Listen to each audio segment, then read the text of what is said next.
Fisherman's Post. More fish, more often. Yes, Fisherman's Post, more fish, more often. My name is Gary Hurley, your host, one of your hosts here today for the newly formed Fisherman's Post Saltwater Podcast Series. Hopefully you're familiar with Fisherman's Post. We've been around since 2003, bringing you the newspaper, fishing reports, the website, fishing tournaments, fishing schools, and now this latest chapter of the Fisherman's Post footprint, our newly formed Saltwater Podcast Series, where we talk to local captains and guides, and they share their knowledge to help you catch more fish more often on the North Carolina coast. And as I am with every show, I'm joined by my co-host, Billy Thorpe Creative. Hey, Billy. What's going on, Gary? How are you doing, man? I'm doing good, man. I'm especially excited about today. And I'll tell you that, we do a fair amount of tournaments, and we do a fair amount of surf fishing tournaments, and I've become very fond of my surf fishing tournament crowd, very fond of them. And so I think that in podcasts in general, the boats get a lot of attention. So I am proud today that we are bringing in a saltwater fishing specialist to talk surf fishing. It's going to be so good. And I stink at surf fishing, so it's going to be even better. I'm going to learn something new today. You got to pay attention. I'm going to learn something new. Don't play solitaire over there while we're talking. I want you to pay attention. Man. I was just texting my wife saying, hey, can't wait to see you. But anyway, hope she watches this. She'll get a kick. Anyway, before we get into that, though, I want to shout out to our sponsors, Marine Warehouse Center here in Wilmington, North Carolina. Also, a location there in Johns Island, South Carolina. So if you're in any of those two areas, make sure you check those guys out. And I'm going to roll a little commercial that they sent us that I think is really awesome. So we're going to check that out right now. Warehouse, we have boat, motor, and trailer sales. We have parts and accessories in our store. And we have a complete service department that'll work on anything you have. At Marine Warehouse Center, we offer a large selection of boating supplies, trailer parts, and a large inventory of new trailers. What I love about Wilmington is being out in the water, being in a boat. It's my job, but also my passion. The best thing about working at Marine Warehouse Center is being able to help people get out and enjoy being on the water.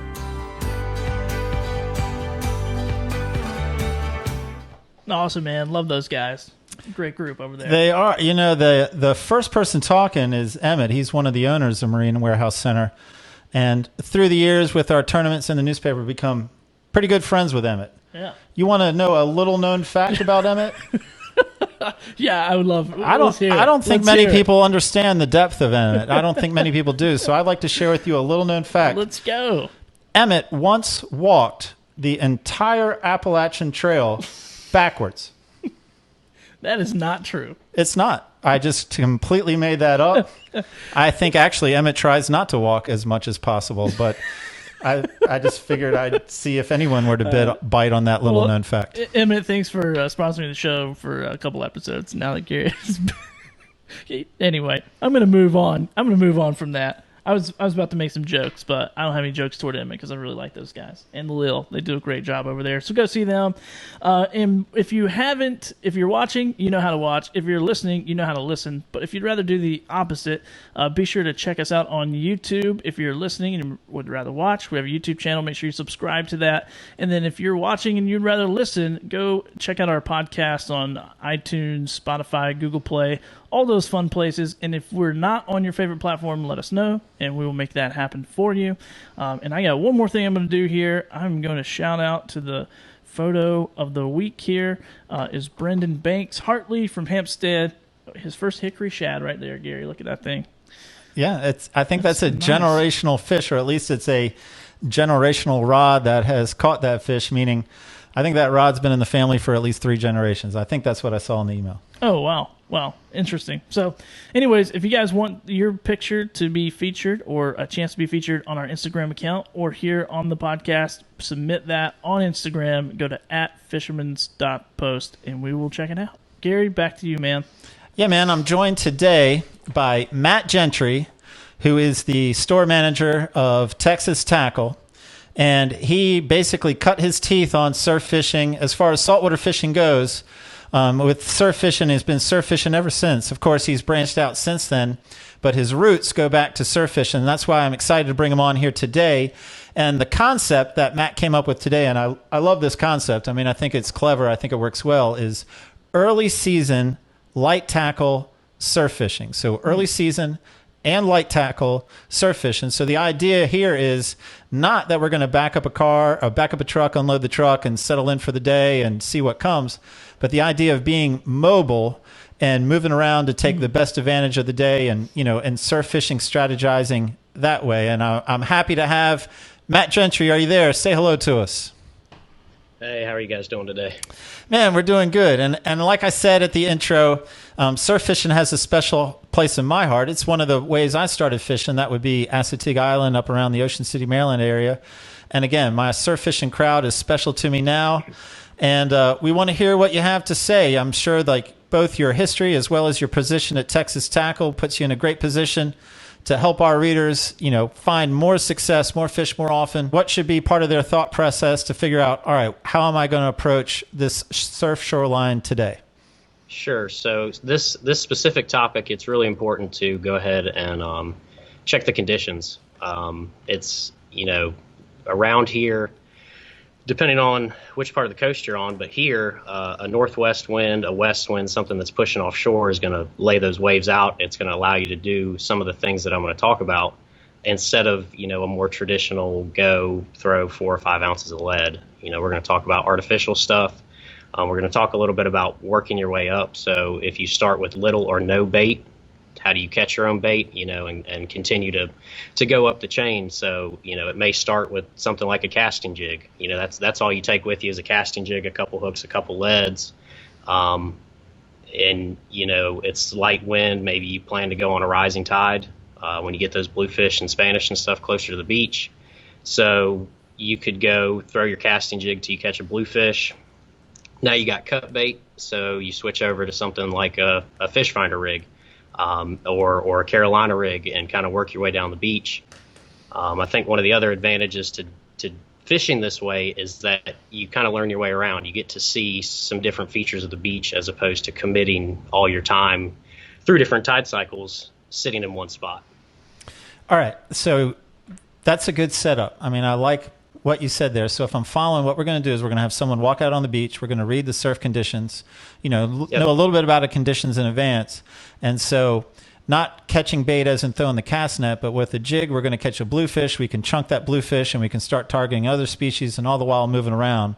So with this title being early season, when do you see this process starting? I mean, of course, everything's relative, but typically we're looking for a certain water temperature, a certain part of the calendar where we can start thinking, all right, I've got a serious chance to start catching fish. Specifically, I guess our starter fish, our bluefish from the surf. What is that? Pretty much now. So the water temperatures come up quick this spring. We've got bluefish, we've got Spanish mackerel. They actually caught a king off the pier yesterday. So pretty much everything has lined up where you want it to be for this time of year. But to answer your question, I think water temperature is probably the most important. Generally, if you follow it year by year, you can look at the calendar and see that, okay, things typically start to pick up in the middle of April. But naturally, if you have a cold spring and the water temperature is still in the low 60s, then you're not going to be seeing what we're seeing now. The water temperature now has been bouncing between 66 and 68. So pretty much everything is happening. There's a lot of bait on the beach. There's silver sides. You've got sand fleas back again, that kind of thing. So now, Gotcha. now. And those bluefish. So right now, like, what's the size bluefish you're expecting to catch in, early season? I guess this is mid-spring. Maybe we're even calling it late spring. I guess that's relative too. But what's the size of these bluefish? And they're just moving in from where? So this year, and I think it's just a cyclical thing, we didn't get a push of big chopper bluefish like you typically get in the spring around here. And there's several theories on that, it's just it's one of those things every several years you get a whole bunch of those fish that come to our area. And then years like this year, they stayed further offshore. I mean, I'm sure there's somebody that knows better than me why that is, but it seems like they stayed offshore this year as far as the big ones go. Now we've got plenty of like 1 to 3 pound fish that are inshore now. And early spring seems like they start small, little tiny snapper blues. And then as the water warms up, you start to get some of those bigger fish, which we're seeing now. And I think that, I don't know this for a fact, I think that those fish are mostly coming in from offshore or down the beach. Bluefish has long been a prize, sort of target from the beach, the hard fight and just fun to catch. And so if that's where we're starting, so you have me walking out on the beach, and you're talking to me from Wilmington. Of course, this information can apply to different areas, but you're talking to me from Wilmington. So I think majority we're talking about Wrightsville Beach or Carolina Beach specifically to you. I'm walking out there with the intent of catching a bluefish. And my approach with this is to keep it simple, to make it easy, Bluefish 101. What am I getting ready to throw? And what am I looking for, as far as do I throw right when I walk out? Am I going to walk to the left or am I going to walk to the right? Because what is it I'm looking for? But first, what am I going to throw? And then what am I looking for, as in where to throw it from? Okay, yeah. So for me, one of the tricks that I picked up working here at the tackle shop from some of the guys that were here before me, which I had done similar stuff before, but was to take, just a shore lure, little casting jig, see if I can get it in the shop. Loop knot to give it more action. It's a really versatile bait, and I've caught tons of fish with it, everything from flounder to trout, bluefish, Spanish, all that kind of stuff.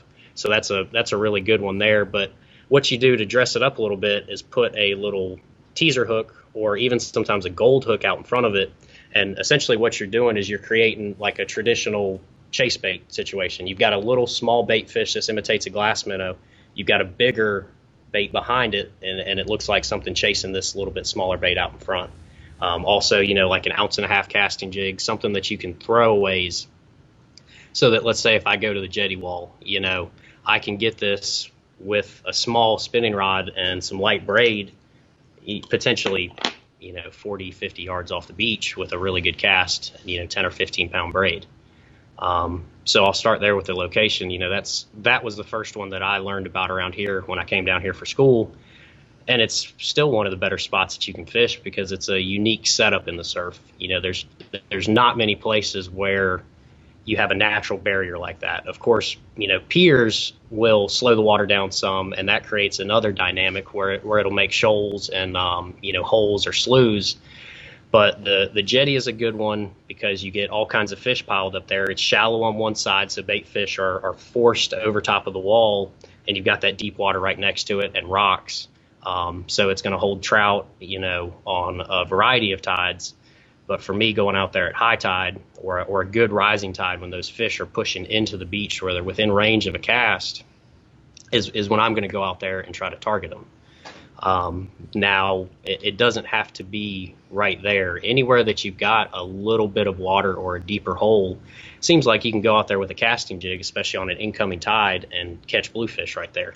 And that's not to say that they won't feed in some of that shallower water, but if I'm looking for a place to go catch them, that's what I'm going to go for. So that basic surf angler or that introductory surf angler, and again, this is, people are seeing this up and down the coast, so they're not just going to target the Wrightsville Beach area. So when they walk out the beach, man, how are they figuring out, even what you just said, deeper water, a deeper hole? How am I going to know whether there's a deeper hole there or there or there? Help me out with reading the sandbars. Help me out with reading the sloughs. Give me a little bit of help so that I'm not just blind casting thinking. Sure. So, and again, an advantage to doing it this way is that, you're able to be mobile and fish different tides and look for this stuff. The absolute best way to learn is to go out at low tide and see where this stuff is, make mental notes, try to pick out landmarks, so that you can come back and fish those places on a higher tide. Now, if you're trying to read it on the spot, the best thing that's going to help you out is looking at the wave action. So a sandbar naturally is going to push a wave up. That's the reason that you have waves right along the coast so much, is you've got this slope right there on the beach. As the water pushes up onto that slope, it's forced up by the bottom. So you go to the beach, you see the first set, which is the sandbar that's, typically anywhere from 40, 50 yards off the beach, we'll say. And then you can tell where the deeper water is because those waves will subside. They'll go back down. That's because the bottom's not forcing that water up. The water's coming towards shore no matter what. But the waves are only pushed up by the bottom generally. You need to naturally have wind chop. But if you're trying to read the bottom on a calm day where you have a swell coming in, if you look at where those waves are pushed up, That's going to tell you where that shallower water is and where the waves fall back down. They come over that sandbar. You can see where the sloughs are, and it's something that takes time. Sometimes you'll sit there and you'll watch a set of waves for 10 minutes. You might be driving down the beach at Hatteras or at Fort Fisher or wherever it is that you fish, and you think you're almost positive that there's a hole there, and then another set of waves will come in and you go, maybe not. You keep driving. I got you, man. So I like it. I think that's easy to follow. I mean, I've heard the low tide, technique before, and then just reading the waves. And so I have this rig, and I like that rig you showed me. So one question on the rig would be, and again, I'd just like to cover all the basics. What kind of leader are we talking about there? Like, what is tying the shore lure on? What's tying the shorter rig on? The bait that's being chased, and then walk me through a little bit about the action. Like you said something about getting it out there or getting in the right spot, but then once I get a good cast, then what's the ideal retrieve on that? Yeah, so I guess I'll start with the first question as far as how it's tied on, and that's something that I can cover. I don't know how well it'll show up if I try to tie a knot on camera, but we can give that a shot. But the way that I prefer to tie this on, and this one's going to be important throughout because it's also how you tie bottom rigs, is a dropper loop right up above that little fly. That's going to give it pretty much a 90-degree angle that holds that bait off of the leader line. And so that keeps it from wrapping up quite so bad, tangling up, and I guess just gives you a little bit better presentation. This is, anything from 20 to 30 pound. It can be monofilament or fluorocarbon. Locally, we have super clear water, so if I've got it with me, then I'm going to go with fluorocarbon, but I wouldn't stress that too much. I think it's a fast retrieve. It's a moving bait. So as long as you don't have anything too heavy, you're going to be fine. And then to get a little bit better action on the lure is going to be just a loop knot, just a little mirror lure loop knot. And that's going to allow this bait to swim and swivel as you reel it in. As far as the retrieve goes, if you saw Spanish busting and you were specifically targeting Spanish, you physically can't reel it too fast. You can just point the rod tip towards the water and just start cranking as fast as you can. Spanish will see it and catch it. And I think part of that, it's not that the bait fish they're feeding on are moving so you're trying to get a reaction bite, before they really have time to see what you've got going on. As far as bluefish go, I'm going to slow it down a little bit, kind of find a cadence, where I've got the rod tip still pointed at the water, and I'm just steady turning the handle. It's kind of hard to describe, but you get a feel for it as you're just reeling the jig in. And lastly would be a natural jigging motion where you pick the bait up with the rod tip and let it flutter and fall back either towards the bottom or all the way to the bottom, to get that injured bait fish look. So that's kind of the big three. Okay. And then to throw that out there, I mean, since we're talking tackle right now, maybe walk me through, the ideal rod you would employ in this light tackle mobile surf fishing approach. So, sorry, I got a piece of ice. So for me, what I like is a 3,000 to 4,000 size reel. Something with a fast retrieve is going to help, especially in that Spanish mackerel scenario, because you literally are cranking as fast as you can. So a higher gear ratio or a 4,000 with a little bit larger spool diameter is going to help you to get line back in faster. For me, I've got some rods in the 7.6 range that are great for this. It's a lot more fun to fight the fish with those than it would be if I was throwing an 8 or a 9 foot rod. And then it could be 10 or 15 pound braid. I tend to throw 15 because it is an 1.5 ounce jig, so you can usually get a pretty good cast out of it with that outfit. I will say sometimes the rods that I'm using are not going to be rated all the way to an ounce or an 1.5 ounces. So a cheaper rod's not necessarily going to handle that very well. I'll use a Fenwick HMG or a Penn Regiment, which has been discontinued now, so I can't sell you that, but it's a great rod that I use. St. Croix Star, something like that, will allow you to throw these jigs a good ways and not have to worry about snapping your rod. Is distance going to be, if I go, you covered everything, but if I go back to the sort of bluefish approach we've taken on, is distance going to be key? Like, is the novice angler going to be able to get the distance from a 7.6, or should the novice angler go a little bit longer just to make sure they need distance? They get distance because they need distance to be successful. Sure, and I think that question is kind of relative geographically a little bit. Around here, we've got structure and we've got places where you can catch these fish close to the beach. If you go look at the metal rods that they throw up on the Point in Hatteras, everybody's got a 5,000 size reel and an 8 to a 9 foot rod, and they're throwing 2-ounce jigs because sometimes those fish are just out of range if you don't have that kind of tackle. So that is a good question, but for me, if you can play the tide and if you can pick where you want to fish, you can absolutely, the novice angler could do it with a jig. It's just about building that muscle memory of repetitive casting and kind of buying into it, giving it an honest shot. Maybe you go first thing in the morning at sunrise to go catch those Spanish because you got the tide right and they've been biting right on the beach or they're catching them on the piers. Then you can kind of use those things to your advantage to plan a better day and use that kind of tackle to still catch them. So that's a great segue into the next question I was going to ask, and I think you had told us earlier for bluefish you like a rising tide, and so one, I was going to ask you why you like a rising tide the best, and then two, other tides that will still produce, and then what you just said is a relatable question as well. First thing in the morning, I guess, gives you a better shot at Spanish, or just in general, does time of day matter?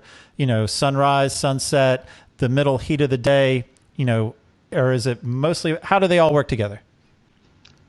Well, one thing to keep in mind is those fish will feed any time of day if the bait pushes onto the beach. Earlier in the morning just seems like, for whatever reason, they get within range of the beach regardless of the tide. As far as why a rising tide, those holes are going to have more water in them. So these fish that are kind of on the pelagic side, they're used to having water underneath of them, they're more likely to come in and feed closer to the beach where you can get a cast on them and catch them. Okay. All that follows logically. I don't know if I covered your entire question on that one, but I think you did, man. And well, how about this? Just any difference between sunrise and sunset? Those early hours, those later hours. Well, I guess the thing to think about, if it's relevant, is the temperature in the morning. Sometimes in the heat of the summer, the water temperature will drop a few degrees overnight. So those fish are happier, we'll say, in that cooler water first thing in the morning. They're willing to work a little bit harder to catch food or to chase the bait. At sunset, naturally, that's a little bit of relief. It changes the lighting. So I think just as far as fish starting to move, they go where they're planning to be at night, or fish start moving from inshore to offshore, whatever it might be. It's just changing the dynamic, and that's something that you don't get, in the middle of the day when the sun's high, from, we'll say, 10 o'clock to 4 o'clock in the summer before the light starts to change. And then I think this is going to be my last question about conditions, and and then maybe moving on from bluefish to how we're going to utilize that bluefish. Thoroughly covered bluefish. But you talked about northwest wind and laying the waves down. So we want it as calm as possible, or we just don't want it too rough. A little chop is good. We like it stirred up a little bit. What's your thoughts there? Yeah. So that specific wind is important to this part of the coast because of the way the coast faces. The reason I say we want calm conditions in this scenario is because if I'm going to go out there with a 7'6" rod and I'm going to throw a bottom rig with a 1 ounce or 2 ounce weight, or I'm going to throw a casting jig, or I'm going to throw a mirror lure, one, it's going to help you get more distance because it's going to put the wind at your back. So you're not fighting the wind in that sense. Two, obviously it lays down the wave action. There are scenarios where an onshore wind is absolutely going to help you and stir the water up, and the bottom fishing can be a lot better when you do have that chop on shore. But for throwing artificials, you kind of want those calmer, or I typically want those little bit calmer conditions just to make the fishing a little bit easier, really. Okay. All right. So, Matt Gentry, you've caught a couple of bluefish and you've put them in the cooler because you're going to treat your girlfriend to a special sashimi dinner. And now you've caught your third bluefish and you're thinking, this bluefish is opportunity. This bluefish is opportunity to move my way up the food chain. Tell me about that philosophy. Yeah, so I guess this would be the more gruesome part. And one thing that I was going to mention too, you can always one trick is to bury your fish in the sand to keep them out of the direct sunlight. If you are doing this light tackle thing, not carrying a cooler with you to put them in. So that's one thing to note. It's also a good way to not have to slice up a live bluefish if that's not something you want to do. So what I'm going to put that on typically, keeping it light, is a fish finder rig. And so since we're talking about, we're not so worried about casting distance now in this scenario, we're going to fish that first slough where we think there might be drum at, regardless of the tide if there's water there, or where we might think we're just going to catch more bluefish, So I've got just a little sinker slide that's going to go right up above a swivel. You can change the length of your leader depending on whether or not you are worried about casting distance. This one's a little longer, probably 18 inches. If you're only trying to throw it 20 yards out in front of you into that little bit of deep water, you don't have to worry about it. I'd rather have the bait further from the sinker than a traditional drum rig where you put it an inch away from the lead. But that's just so that you can get the casting distance. But we're not worried about that in this situation. And then I'm going to go to a small, this is a 3/0 Gamakatsu hook from there. This one's snelled on. You don't have to do that. That's just another one of those tricks to kind of present the hook a little bit better. And so that's where I'm going to go with cut bait from there. And that's going to be looking for drum, more bluefish. You'll catch sea mullet.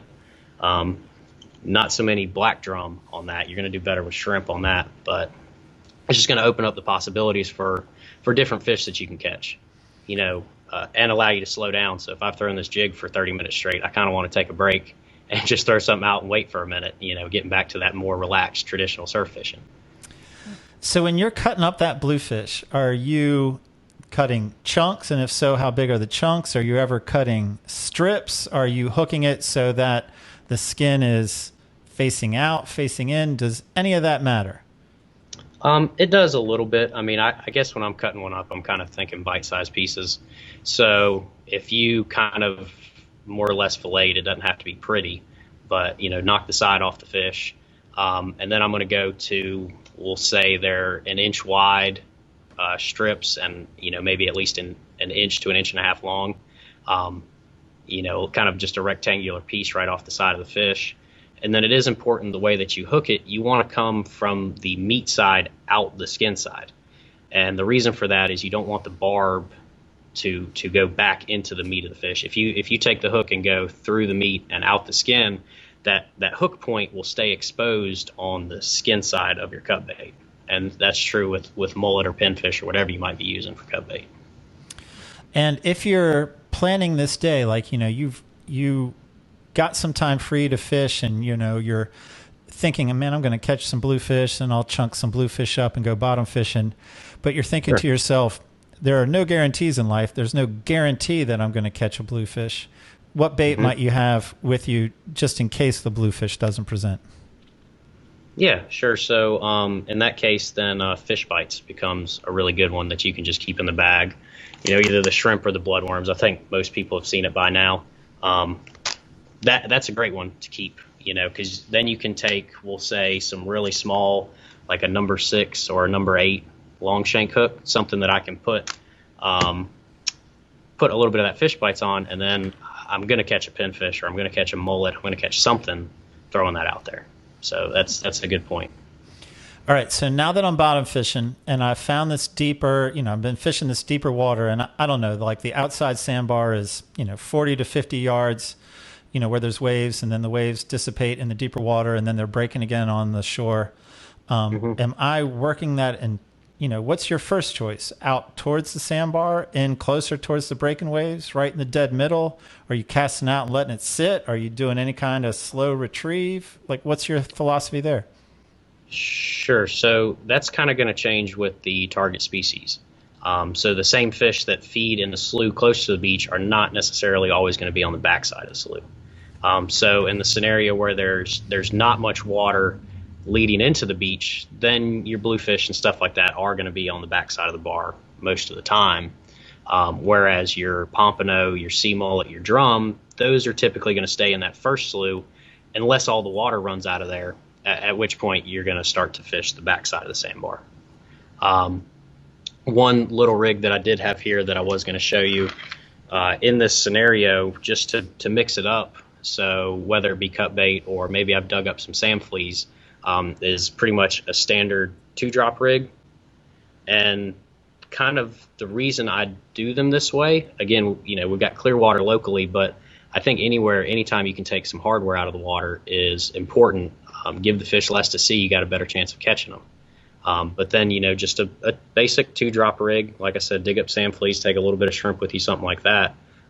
That's also going to open the door to more species, your pompano, your mullet, that kind of thing, as opposed to the fish finder rig, which I'm typically going to use to target some bigger fish. I think I got off topic a little bit there. No, man, that's good. I like the different tactics of different species.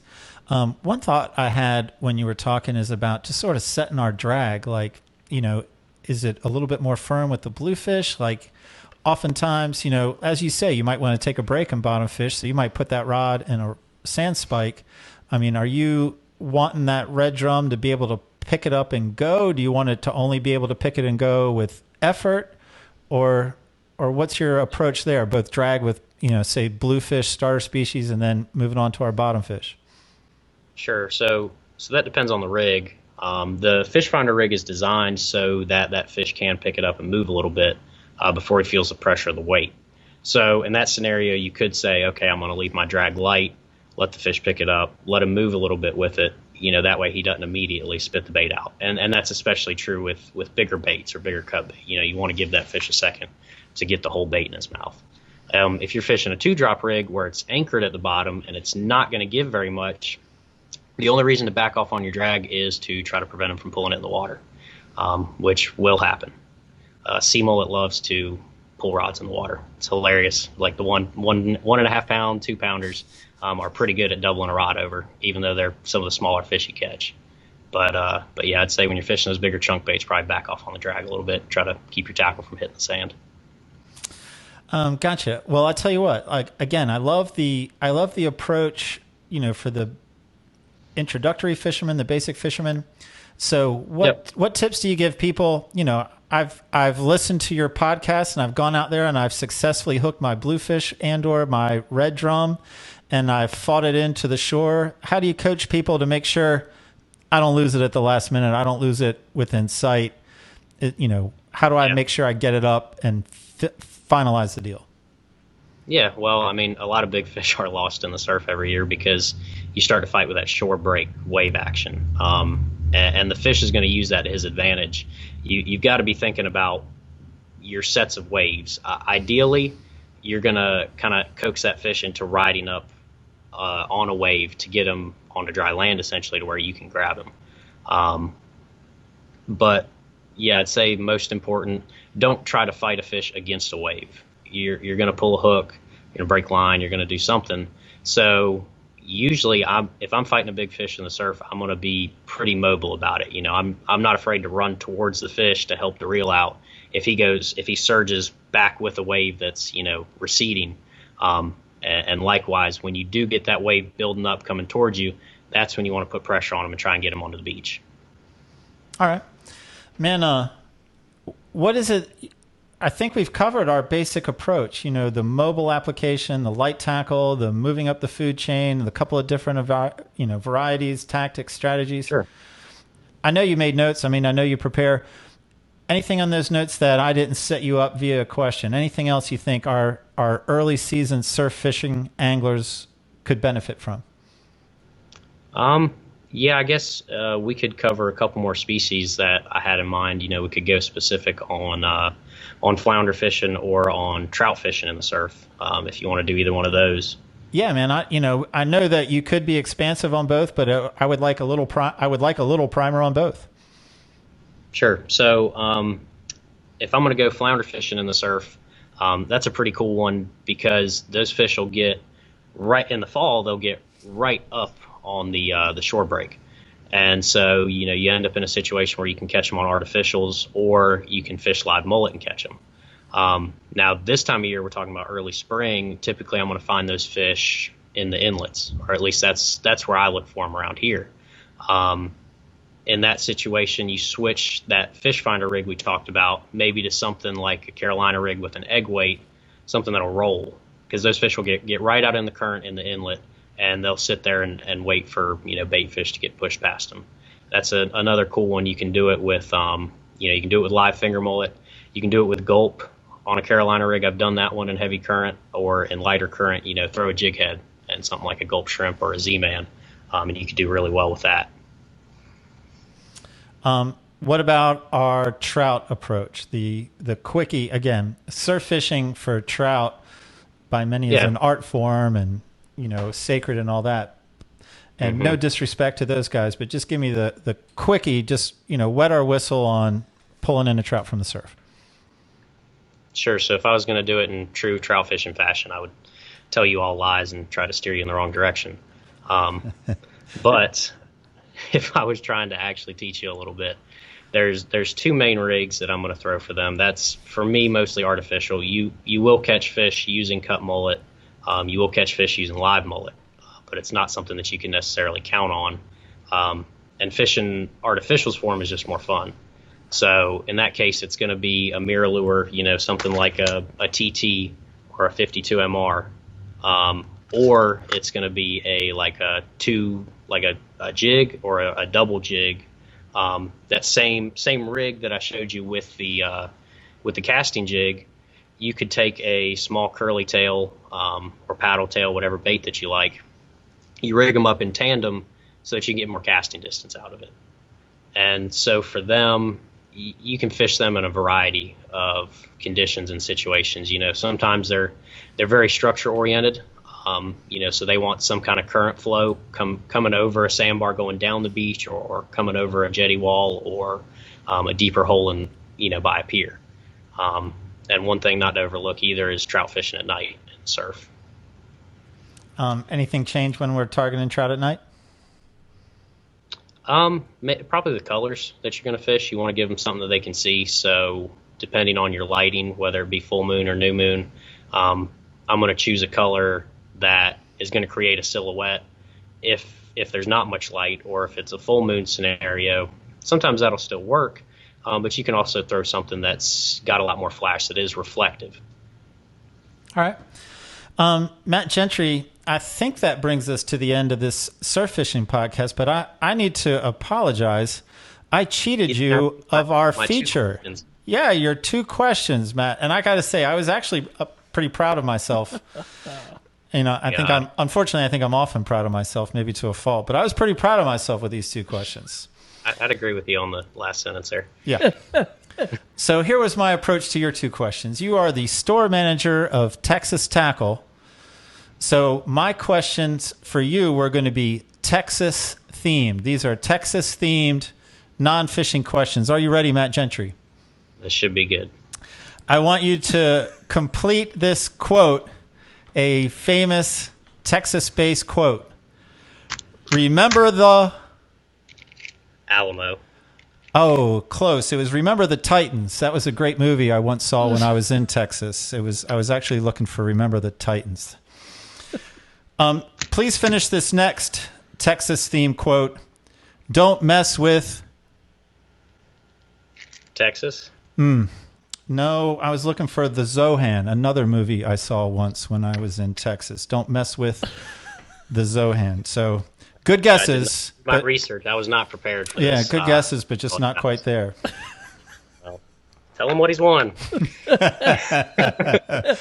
Matt Gentry, thank you very much for talking surf fishing with us. I imagine we're going to bring you back later in the season. Fall opens up all other opportunities, some different strategies. I mean, what you've given us certainly can be applied right away, can be applied through the summer. Looking forward to bringing you back at a later time, and just wanted to thank you. What do you say, Billy? It was awesome. I love it. I like surf fishing, so I learned a ton from Matt. I'm kind of hurt by Matt, though. I asked a lot of those questions in the store, and he didn't tell me that much detail. So, oh, come on, Billy.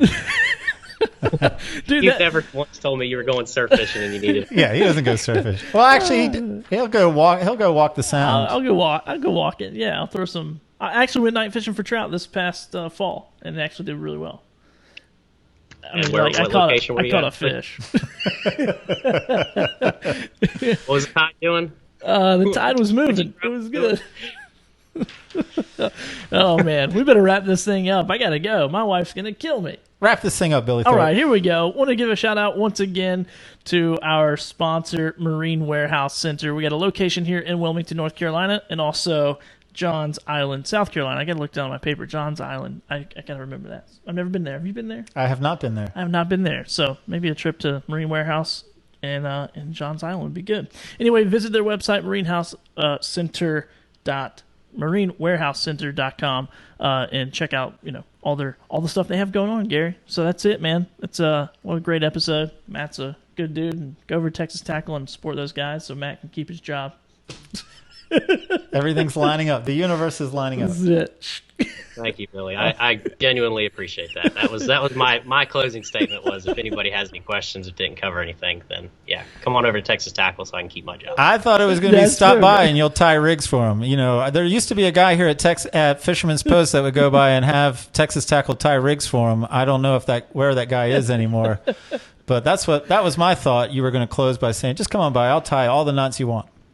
Well, it is something that to see it in person. That's why I didn't bother tying a knot on camera. I knew it wouldn't take for you, Gary. I didn't want it to go over your head and you'd be confused going into your evening. Why would I So, learn to tie a knot when I could just go to Texas Tackle? Fair enough. Yeah, that goes right into keeping my job. So come on down. That's awesome, Matt. Well, thank you so much, Matt, for being on the show, man.